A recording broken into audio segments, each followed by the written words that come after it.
Videonu izleyin. Ali ibn Əbi Talibin Kəbədə doğması nağıldır. Ali ibn Əbi Talibin Kəbədə doğmasının əsli yoxdur. O hardasa gəlib. Özü ki, təsəvvür edin, kim ki bunu çıxardı, hansısa firqə.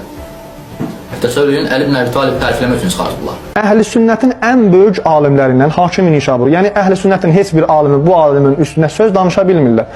Əhl-i sünnətin bu alimi Əl-Müstədrək Fis-Səhihin kitabında 3-cü cildində 483-cü səhifəsində belə yazır. Qaləl Hakim və qad təvatürətil əxbar Ənə Fatimətə bint Əsəd vəlidət Əmirəl-Müminin Ali ibn Əbi Talib kərramallahu vəchə fi cəvfil Kəbə. Hakim dedi ki, bu xəbər, bu rəvayət mütəvatirdir. Yəni bunu bütün müsəlmanlar danışır.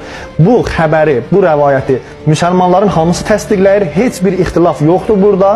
Bir dənə bu vəhabilər ki 200 ildir ortaya çıxıblar, bu kəzzablar bütün müsəlmanları kafir edib hər şeyi yalan sanırlar və özlərini doğru sanırlar. Və bunlar gəlib bundan müxalifət edir.